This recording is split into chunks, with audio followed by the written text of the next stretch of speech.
Jesus said, come. And Peter got out of the boat in the middle of a storm. As a general rule, I love storms. I don't know about you. I love the raucous thunder and eye-splitting lightning, the wind and the rain blowing and pelting. And usually Daniel and I enjoy the ferocity of this storm, all storms, from the safety of our front porch. I do not like driving in storms. In fact, sometimes I will pull off the road and let the storm pass by. I do not like walking in storms, and very rarely are you going to see me be caught in such situations.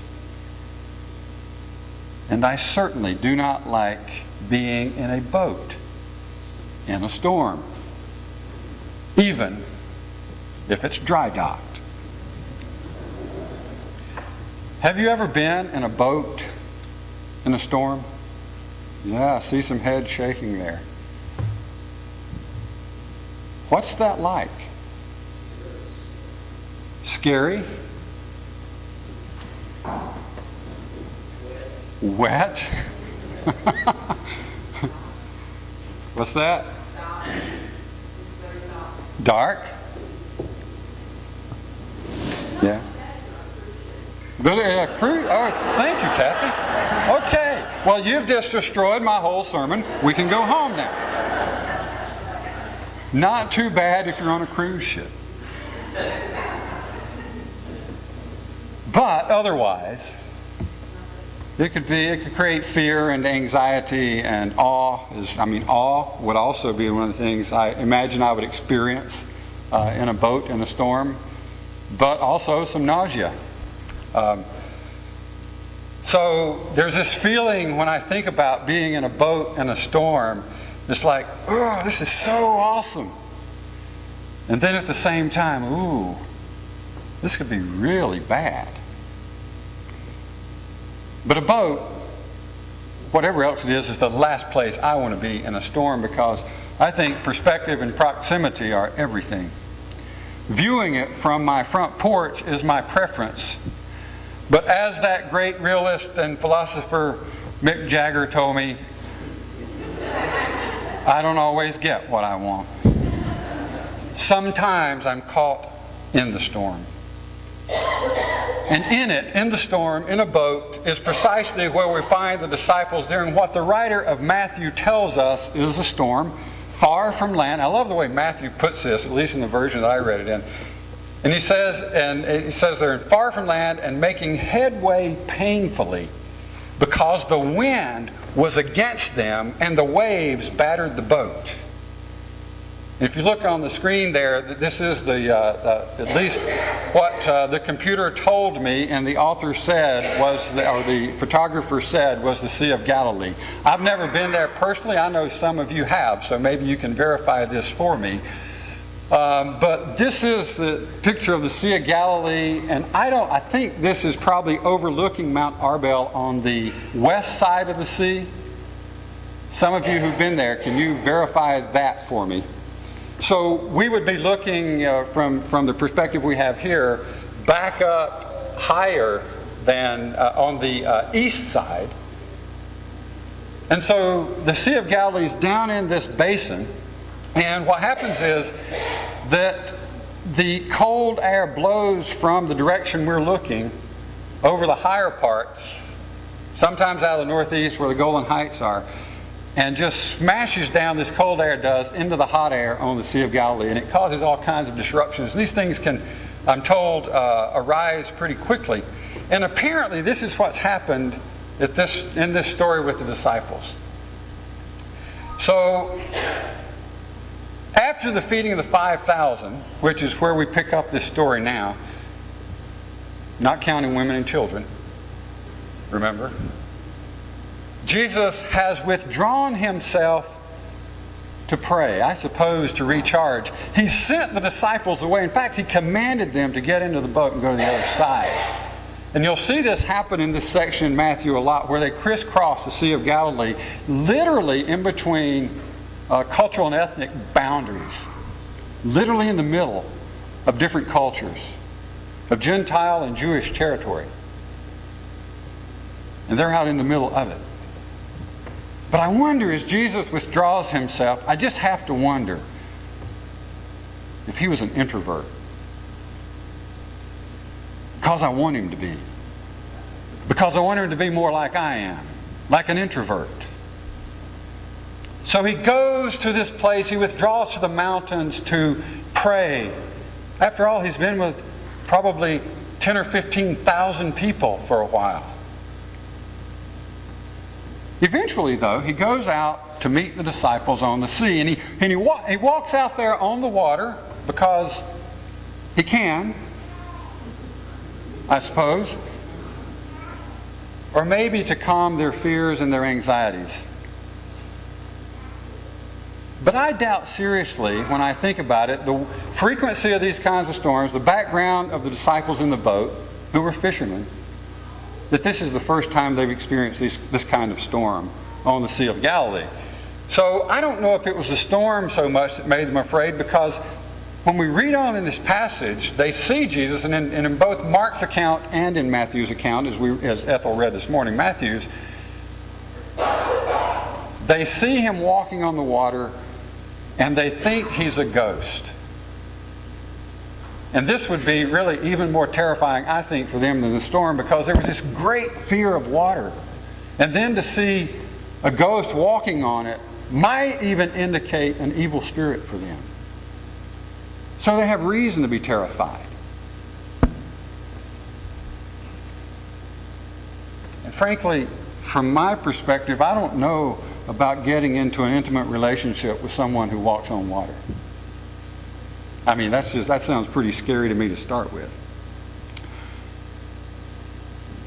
The storm seems to have been forgotten as they see Jesus walking on the water and imagine what the possibilities are, what this could be. This past Wednesday, I got a couple of Facebook messages from Amanda Josiah. One was about the refugee children from Central America and what we could do as a congregation to help. The other request was for prayer for her dad and others who live in Hilo, Hawaii. I hope I'm pronouncing that right. On the Big Island, with storms approaching at the time she sent the messages. And I think Isabel was a tropical storm that pelted the Big Island on Friday morning, maybe through the day. And there was some damage and that kind of thing. And there was another storm approaching that was supposed to hit today or tomorrow morning, even bigger. Julio, but I think its path has diverted now more to the northeast. I'm grateful for that. But the people in Hawaii were making preparation for this coming storm. And we're not immune to that. We know how to do that in North Carolina. We've had a few ourselves. Hugo comes to mind, even as far in as we are, and into Charlotte. Of course, the locals out on the Outer Banks of North Carolina are quite adept at preparing for storms coming inland. And yet, knowledge about storms and preparing for them doesn't really help with the aftermath so much, as we have seen. But as with any storm, and along with many others, I wonder where God is in these storms. For instance, in Katrina, that pelted the Gulf Coast and destroyed a lot of it some years ago. The tsunami that hit Sri Lanka a few years ago. The flooding in New Jersey. I believe God doesn't cause these things to happen. I believe they're caused by nature, and that our actions contribute to their frequency, caused by change in climate.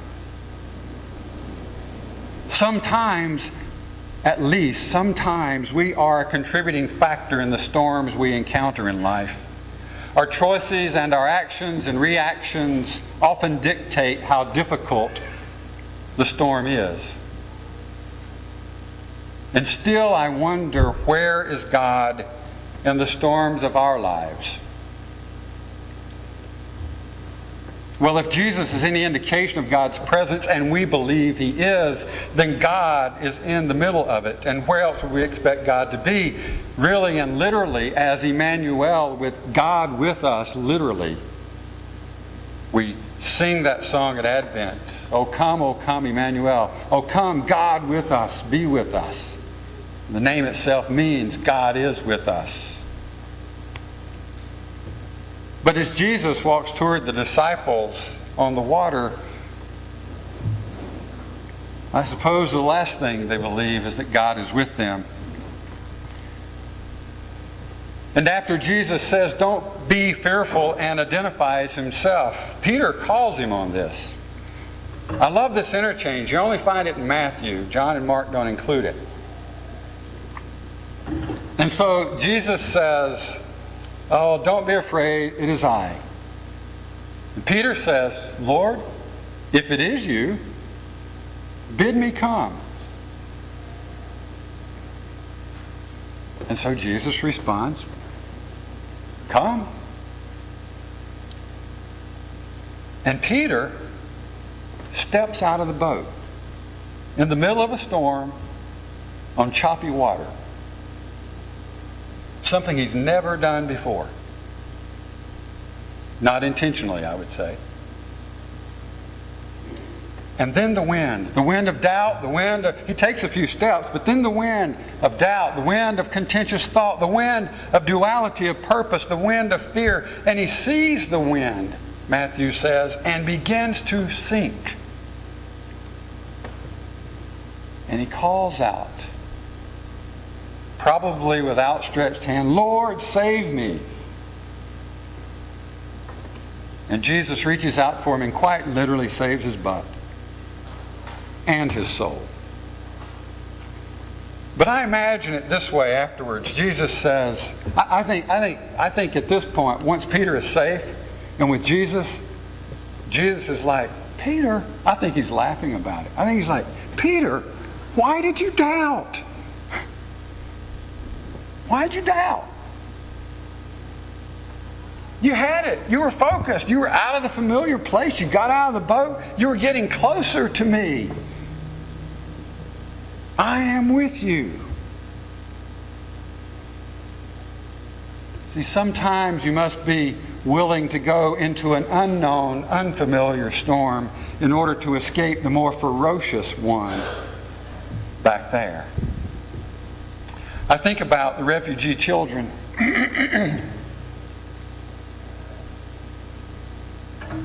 And I wonder what the storms of gang violence must be like for them before they leave El Salvador and Guatemala and Honduras. I wonder how bad the storm of violence must be for them that would cause thousands of children to flee for an unknown political storm in North America. I wonder what the trip is like for them, either by boat or worse, by land through Mexico with targets on their backs. I wonder how the prejudiced winds will blow when they step out of their boats onto our shores and walk across our borders, what they'll be getting into. I wonder whether they will be welcome in our state and in our town. I wonder whether they will be reunited with family and parents and grandparents and siblings. I wonder whether they will have enough to eat, and I wonder whether we will make room for them at the table. But one thing I do not wonder is who will be with them in the boat or on the land. Likewise, I wonder about us and the possible tumultuous days ahead for how we shape the ministry and the outreach of this congregation. And I wonder what storms and winds will crop up for us as we try to be faithful to the gospel of Christ. I wonder about these things, but one thing I do not wonder is who will be with us through them. Likewise, I wonder as you go into your week, this week and every week, as you have before, from the shelter of this sanctuary and into God knows what storms ahead.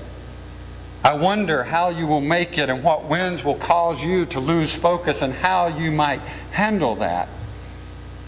Every week I wonder how you juggle kids and soccer and school and choir rehearsal and dance and dinner and lovemaking and still manage to find meaning somewhere in life. And I wonder how you will do this week with putting your faith into action in your life, where you live and move and have your being. And I wonder whether you will invite anyone to come with you next week. And I wonder if you'll be able to make it yourself at all because of all the pressures in your life. But one thing I do not wonder is who will be with you in those storms this week. Even Jesus. When the winds of contention blow and the winds of self-doubt arise, the winds of anger and mistrust, the winds of fear and uncertainty, the winds of indecision blow and distract. And when the barometric pressure gets too great, when the clouds roll up like mythical monsters, and it all just becomes too much to bear, I wonder if you, like Peter, will have the courage to step out of it and step into the arms of Jesus. I wonder whether you will call out to the one who is always with you, always with us, but I do not wonder who it is. So this week, and in all your tomorrows, may Christ be with you. In all your days, in all your moments. Storms and mountains and valleys and passageways and all. Trust that when you step out and reach out, God is there with you and will get you beyond your storms. Amen.